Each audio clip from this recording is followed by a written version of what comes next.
Fala, gente, tudo bem? Hoje eu vou falar um pouquinho aqui para vocês da administração da produção, né? É uma matéria super importante, um ponto, na realidade, né? Super importante para qualquer engenheiro, qualquer administrador, qualquer pessoa que tenha, na realidade, um negócio próprio, né? Então, a nossa base, a gente vai usar muito esse livro do Nigel Slack, como muitas pessoas que fazem concurso conhecem, né? Ele é um autor bem famoso e com bastante referência. Então, a gente vai separar um pouquinho nos capítulos do livro dele, que vai falar um pouquinho sobre a introdução, né? Do que é a administração do projeto, falar um pouquinho sobre projetos como um todo, que seria o planejamento e o controle de um projeto, de uma instalação ou de um sistema, né? E por fim, né, atitudes que vão ajudar você a acompanhar o melhoramento que ele chama, né, que são as melhorias contínuas dentro do seu serviço, do seu projeto, do seu produto, aquilo que de fato você está fazendo está agregando valor. Então, de início, né, partindo para a introdução, a gente tem primeiro aquela pergunta, né, o que é administração da produção? Então, a área da administração, que se concentra na gestão de processos, produção, criação de valor, tudo isso é administração da produção. Então, a gente vai desde o chão de fábrica, né, até mesmo a ideia dos nossos produtos, dos nossos serviços, para ter aquele caminho, né, vertical, né, do começo da produção até o final. Então, ela é sempre responsável por todas as atividades de criação de um produto ou serviço. Então, desde que a gente está organizando a compra de matéria-prima até como que vai ser a logística para entregar para o cliente. Ela tem 4 grandes pontos, né? Que é planejamento, organização, controle e melhoria. E cada um deles a gente vai abordar um pouquinho melhor posteriormente. Lembrando, gente, que é muito importante que a administração da produção ela não funciona sem a estratégia, né? Então é muito importante ter um papel estratégico dentro dessa administração. Então, apoiar a estratégia geral da organização é um ponto muito importante. O que isso significa, né? Que a produção ela sempre deve estar alinhada com as metas, os objetivos, onde que a gente quer chegar. E um ponto muito importante, né? É onde a gente quer chegar não é só lá na frente, daqui a 5, 10, 12 anos, mas também daqui a 3 meses, 6 meses. O importante é sempre ter objetivos de curto prazo, objetivos de médio prazo e objetivos de longo prazo. Tá bom, gente? Então, a administração de produção ela tem que estar voltada a esses aspectos, que a gente pode chamar de operacional, tático e estratégico. Então, a gente está na estratégia, a gente vai ter que ter uma criação de valor, a gente vai ter que ter uma capacitação, uma capacidade de resposta e tem que ser inovador, né? Então, dentro do mesmo, né, a gente tem que melhorar uma matéria-prima ao ponto de virar um produto final, a gente tem a capacidade de resposta, então fluxo de demanda, relações imprevistas que acontecem na produção e, por fim, né, uma inovação como um todo. No livro, ele traz para a gente muito essa relação, né, que é o input, como é desenvolvido, né, o output que a gente vai ter. E aí, como a gente pode perceber aqui, a estratégia da produção ela está diretamente ligada, né? A melhoria ao projeto e ao planejamento de controle. São grandes pontos focais dentro da saída dos produtos e serviços, né? Que é o output final de qualquer empresa, ou então, até mesmo se você quiser jogar um pouco isso para sua vida pessoal, também é possível. Então, um ponto importante, como a gente já falou, que a estratégia ela vai ser meio que o ápice disso tudo, né? Que vai juntar, vai amarrar todos esses pontos. Estou trazendo para vocês aqui algumas das principais estratégias, segundo Slack, né, para administração da produção. Então, a gente tem estratégia de produção, né, que vai estabelecer objetivos e metas. Então, como a gente falou, a gente sempre vai estar focando ali no curto, médio e longo prazo para estabelecer metas e funções. Estratégia de localização, né, então vai definir qual é o melhor lugar para você ter de fato aquela produção, o arranjo do seu local. Estratégia de capacidade, que vai ser meio que limitar até quando você consegue entregar, até quando você consegue comprar, para você não dar um passo maior que a perna e assim acabar prejudicando a sua operação como um todo, né? E estratégia de estoque, que vai definir ali qual vai ser o modelo just in time, se vai ser produção empurrada ou puxada. De transporte, que vai definir bastante a relação logística da sua operação, tanto da matéria-prima para chegar na sua casa, quanto do produto para chegar até a casa do cliente. Estratégia de mão de obra, que vai definir o tipo de mão de obra, o quão especializada ela vai ser, qual vai ser a manutenção, se terceirizada, vai ser em casa. Então, tudo isso é levado em conta. E, por fim, na estratégia de tecnologia. Então, a gente sabe que tem serviços que precisam de mais tecnologia. Então, você tem que alencar todas essas estratégias e tentar achar um modelo que seja ideal para você ou mais perto disso, para que você consiga sempre otimizar a sua produção e pegar sempre os melhores resultados. Partindo agora um pouquinho para o projeto, a gente vai começar desde a base, né? O que seria um projeto, né? O que é uma gestão de um projeto. Então, segundo o Slack, é muito importante lembrar que o projeto é um esforço temporário, que é realizado para criar um produto, serviço ou algum outro resultado. Então, lembra, a gente é temporário, ele não vai ser repetido várias vezes, o processo é repetido várias vezes, mas o projeto, ele teoricamente é único. Então, pode ser o projeto é fazer uma garrafa e o processo é fazer várias garrafas, então são vários projetos, tá bom? A gestão de projeto ela é sempre aplicada de conhecimento, habilidades, ferramentas e técnicas. Então, quando a gente pensa em tecnologia, aplicação, e a tecnologia, gente, não é só um hardware, uma ferramenta, um robô, mas pode ser até mesmo uma prática, tá bom? Que você já conhece, já tem habilidade, vai conseguir implementar dentro da sua empresa. E todo projeto, gente, ele tem alguns pontos importantes. Então, ele tem um prazo para ser estabelecido, um orçamento, que é quanto você pode gastar, né? Seu limite máximo de capital ingerido, e um escopo, que vai falar o que você vai fazer naquele projeto. Então, todo escopo tem que ter, todo projeto tem que ter isso, esses 3 fatores, seguindo muito bem aquele PMBOK, né? Toda aquela definição de projeto mais básica. A tecnologia do processo, gente, e aí dentro do projeto, né, terão vários processos, ou então até mesmo um processo pode ter outros projetos, né? A tecnologia do processo é um conjunto de métodos e técnicas utilizados para transformar insumos em produtos. Então lembra, gente, quando a gente pensa muito em tecnologia, a gente pensa muito a computação, internet, não necessariamente, tá? Pode ter sim tecnologia, né, uma técnica que foi passada e melhorada com o decorrer do tempo, que pode ser utilizada na sua empresa, no seu processo, no seu projeto, que não vai ter base tão tecnológica assim, né, tão informatizada, que seria o termo correto. A classificação dessas tecnologias, elas baseiam em 2 processos, 2 critérios, né? O primeiro é o fluxo, então a gente vai ver se ele vai ser contínuo, se ele vai ser descontínuo, se vai ser muito grande, se vai ser pequena a quantidade que vai estar entregando, né? E também o grau de customização. Então, os produtos e serviços eles podem ser produzidos de forma padronizada ou customizada. Isso aqui, gente, entra muito em acordo com a teoria dos 4 Vs, né? Que vai falar com a gente variedade, visibilidade, tudo aquilo que vai falar, tudo aquilo que vai compor, né, a nossa decisão. E uma coisa importante para lembrar é que nesse modelo você vai definir também a estrutura do seu layout, como é que vai ser a relação da sua empresa com o mercado local, né? Então, por exemplo, quando a gente pensa aqui um exemplo para a gente definir, né, a tecnologia do processo, né? A quantidade de fluxo, se for muito intensa, contínuo, não pode parar. E se for um projeto, né, que não vai ser, né, customizado, vai ser 100% padronizado, a gente vai ter uma indústria ali de massa. Então, o volume vai ser muito grande de entrega, pouco padronizado, muito padronizado. Então, toda essa relação de definir que a gente quer um layout em massa, a gente vai conseguir fazer um projeto ali mais específico. E um ponto importante, gente, normalmente quanto maior, né, a continuidade desse fluxo, então maior a quantidade, volume de entrega que a gente tem, menor a tendência de ser padronizado o nosso processo vai ser. Por fim, né, um pouco da relação entre o projeto e a organização do trabalho, ele passa bastante dentro desse livro, né, então dá uma ideia mais legal para a gente, dentro ali daqui a administração do projeto, de uma administração, né, da produção e como que vai se funcionar. Então, para separar, né, o projeto do trabalho é o processo de definição de tarefas que precisam ser realizadas para produzir um serviço ou produto. Então, aqui a gente vai definir o que a gente precisa fazer, o que a gente precisa fazer em sequência, o que a gente precisa de material, o que a gente precisa para fazer de fato. Então, pode muito bem ser o escopo, né? Então, a gente está pensando que a gente quer fazer uma caneta, então eu sei que eu preciso de uma tampa, eu preciso de um material para fazer a tinta, eu preciso da base que vai conectar os dois.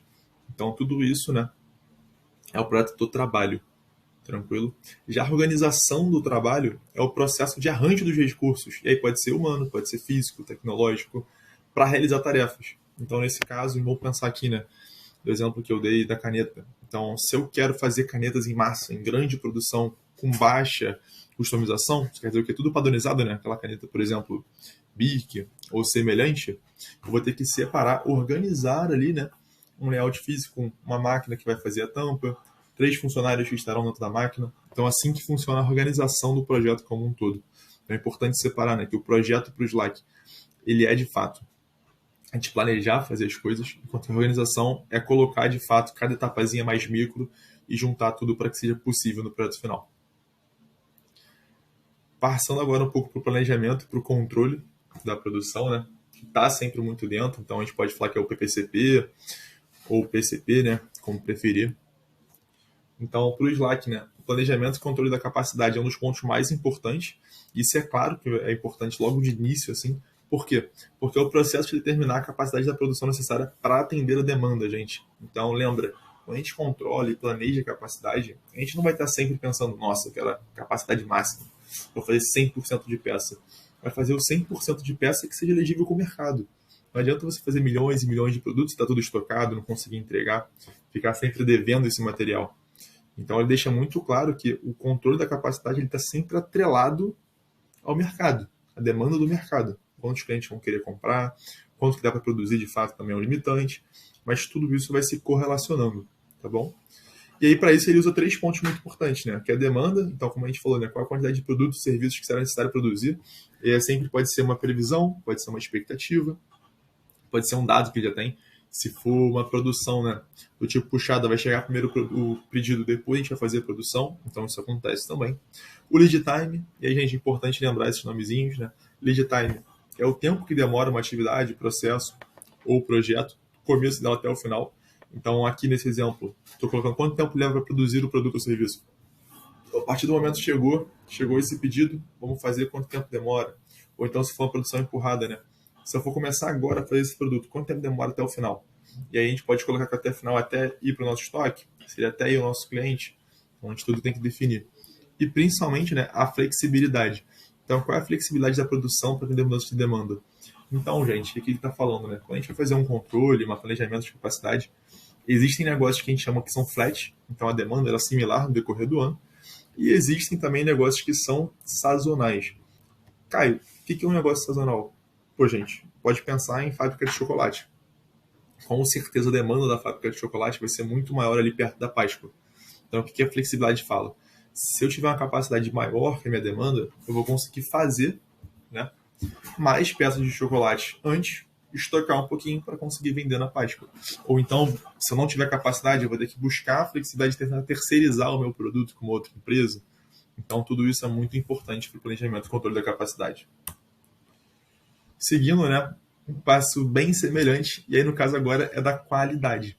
Então, quando a gente fala de qualidade, são os requisitos de qualidade, né, requisitos mínimos que o cliente está esperando do seu produto ou serviço. Então, esse processo ele envolve alguns critérios de qualidade que são bem básicos, né, a gente já pensa. Então, o desempenho, né? Então, se o produto está indo mal, se está indo bem, se você compra um computador e está muito lerdo, está devagar, sabe que o desempenho não está legal, então você já não vai atribuir ele a uma boa qualidade, né? Então, requisitos. E aí, esse ponto é muito importante, né? Existem necessidades para um cliente X e existem necessidades para o cliente Y. Então, a pessoa que compra, por exemplo, um computador mais barato, ele não vai estar querendo um hardware muito forte, uma velocidade de processamento muito alta.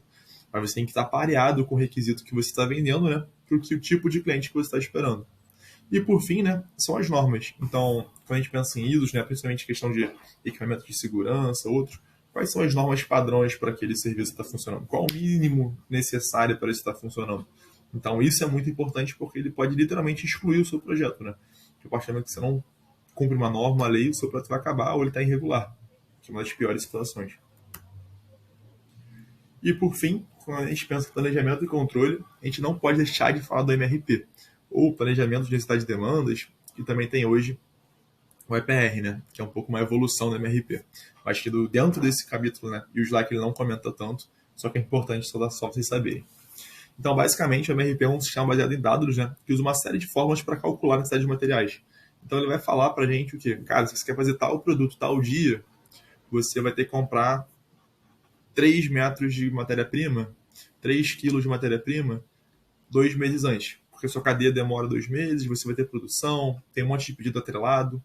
Então, para ele fazer esses cálculos, esses dados, ele depende sempre de saber a demanda, né? Então, quantos produtos a gente está tendo que fazer, como que a gente vai ter que entregar. O estoque, então, cara, se você tem que entregar 100, mas você tem 20 em estoque, você tem que fazer 80, não 100, né? Então, ele também leva isso em conta. E principalmente o tempo necessário para receber, para entregar e para fazer ou essa matéria-prima, né? Ou então esse produto final. Então, sempre tem essa relação muito importante entre os três. Um ponto importante que o MRP traz, e aí porque eu estou dando dois slides nesse ponto, né? Primeiro porque é muito importante, toda empresa tem que ter, nem seja no nível mais básico do MRP, né? Para você conseguir se gerenciar de forma mais efetiva. Mas os principais benefícios são redução de custo, principalmente de capital parado, porque você vai evitar ter um excesso de estoque. Então você não vai comprar aquela matéria-prima 3 meses antes e ficar esperando até vender. Então você está com o seu capital parado, você tem um custo de oportunidade ali. A melhoria da eficiência, né? Então você pode garantir melhor como é que está o seu processo, você pode planejar dentro do seu MRP uma gordurinha ali para conseguir entregar tudo no prazo. E principalmente, né? Você vai saber com que você vai estar gastando de forma correta e assertiva. Por fim, tem a garantia da disponibilidade. Então, como a gente sempre calculando, né? Evitando atraso, evitando estoque em casa, a gente vai ter uma disponibilidade maior de certos produtos que não tem um controle tão efetivo, né? Que não são tão fácil acesso, então que não possuem um histórico de sobrecarga no seu estoque. Por fim, ele toca muito no melhoramento, e acho que a galera que tem estudado sobre isso hoje em dia, né, aqui em 2023, vai ouvir muito sobre machine learning, metodologias ágeis. Então ele dá um pouquinho desse caminho. Ele não é exatamente específico, né, citando esses termos, mas ele dá um entendimento básico sobre tudo que vai ser falado posteriormente. Lembrando que esse livro aqui é da primeira década de 2000. Então, o melhoramento da produção, né, ele pode ser realizado de várias formas. Então, a gente sempre quer deixar melhor. Para Slack não existe em nenhum momento, né, algo que não possa ser melhorado. Então, ele coloca 4 critérios que é sempre bom dar uma reutilizada, né, repensada quando a gente vê a produção. Primeiro, eficiência, né, que é melhorar o uso dos recursos, com tempo, materiais e mão de obra. Então, a gente pode gastar menos fazendo igual, né, ou até fazendo mais. A eficácia, né, que é a capacidade de entender a necessidade do cliente. Então, só batendo aqui, eficiência é fazer mais com menos, perdão, e eficácia é entregar de fato o produto. Então, tem essa leve diferença. A qualidade do produto, né, se a gente conseguir melhorar a qualidade sem aumentar o custo, então também é um ponto. E, por fim, a flexibilidade, né? Planejar melhor as demandas, né? Ter uma demanda mais flat quando necessário, ou então ter uma terceirização mais eficiente. Então, isso tudo tem que estar dentro do nosso radar para continuar. Não quer uma melhoria contínua, né? Que a gente pode falar um machine learning, se a gente quiser termos mais modernos. Um outro ponto muito importante que ele cita, né, é a relação de retrabalho. Então, a recuperação de falhas, né, evitar falhas para um gasto, né, sem nenhuma agregação de valor, uma vez que você começou um produto não consegue entregar ele para o mercado. Então, ele cita ali algumas falhas, né, a falha de hardware, que são dos componentes físicos, como computadores, máquinas, equipamentos, que acabam prejudicando. As falhas de software, que são programas que são às vezes mal feitos, né, ou então eles não são específicos à situação que a gente está vendo. Falhas humanas, que são os erros cometidos por pessoas, e falhas ambientais, né, que são desastres naturais. Então ele deixa muito claro que a gente tem que se preparar para essas falhas e ter, de forma rápida também, alguma forma de mitigar e evitar. Então, quando ele cita ali, né, questão de software ou hardware, ter um banco de dados reserva, né, ter um banco de dados em conjunto, ter pessoas especializadas que entendem do assunto para corrigir esse erro mais rápido. Sobre falhas humanas, né, a gente tem ali um pouco mais específico treinamentos, né, utilização de APIs, para também, além das falhas humanas, quando a gente pensa, tá, gente? Não é só de não conseguir entregar o produto, mas prejudicar um colaborador, né, machucar algum funcionário, então isso não é o ideal. E falhas ambientais, ele passa mais rápido, só que ele sempre tem, né, um plano de contingência, um modelo para atuar dentro desses imprevistos. Além disso, ele fala que é muito importante a recuperação de falhas, você faz 3 etapas. A primeira detecção, né, a gente vai ver onde está a falha, vai ver como está sendo feito, né? Isso pode ser por sistema de monitoramento, pode ser por alarme, pode ser por relatório, pode ser até uma pessoa mesmo que comunicou, né, percebeu, vai falar com o superior. O isolamento, tentar isolar aquele ponto de falha, seja um programa, seja uma máquina que alguém estava operando, né, para tentar identificar o que está acontecendo. E depois que você identificou essa falha, né, você vai tentar restaurar esse sistema, esse processo, ou até esse funcionário, né, uma vez que ele não está sabendo executar de forma correta algumas atividades, para mitigar aquele problema. Por fim, ele cita um tópico muito importante da qualidade total, né? E aí a gente pode falar de Toyota, a gente pode falar de diversos setores aqui, mas vou deixar de forma enxuta que o vídeo já está longo. Então, ele tem um foco muito forte no cliente, na participação de todos e, como foi citado, né, na melhoria contínua. Então, ele acredita muito que as organizações devem se concentrar no cliente. Então, o cliente está ali, ele é o foco final. Claro que os lucros estão vindo quase que de forma correlacionada, né? Mas sem a base de clientes satisfeita, é quase impossível você ter um lucro exponencial, né? Ou então um lucro relevante. A participação de todos, e aí aqui, poxa, isso tira a metodologia ágil, né? Então, ele sabe que todo mundo tem que estar envolvido na melhoria da qualidade, do processo, todos têm que ter voz. Então, tudo isso é bem descrito, né? Então, a gente pode lembrar, né, daquela automanutenção, chama Toyota que a pessoa vai avisar, né? O Kaizen, melhoramento contínuo. Então, isso é muito importante. E, por fim, a melhoria contínua, né? As organizações devem buscar a melhoria contínua dos seus produtos, serviços, processos, tudo aquilo que a gente falou no tópico anterior, né? E aí dá exemplo até, né, em relação à Toyota, que está sempre melhorando o sistema de Kaizen, né? E toda aquela modificação dos funcionários de base para os funcionários acima, sempre buscando a melhoria, sempre buscando melhores resultados. Uma vez que a gente ouviu sobre esses 4 pontos, vou trazer uma conclusão bem breve, só para amarrar tudo um pouco que foi dito. E a gente percebe, né, que a gestão da produção não é uma área simples, né, é uma área complexa, e é desafiadora, só que ela é essencial para o sucesso de qualquer empresa, qualquer negócio, até mesmo uma pequena loja, né? Ou até você que é um empreendedor tem que ter uma noção melhor, né, para começar a crescer dentro do seu negócio. E a compreensão de alguns conceitos e práticas que foram citados até aqui é muito importante para gerentes e para pessoas, né? Porque cada vez mais a gente está num mundo mais competitivo, então melhorar a eficiência, a eficácia, a flexibilidade da sua produção vai sempre deixar você um passo à frente do mercado. Então, que nem sempre você conseguir fazer isso, ter melhores lucros, melhores resultados e principalmente você ter uma administração mais organizada e mais efetiva. Queria agradecer a atenção de todo mundo. Estou deixando aqui o livro no final, né? Caso alguém queira pesquisar, né? Essa é a 8ª edição, mas tem outras. Eu acredito que vale muito a pena ler.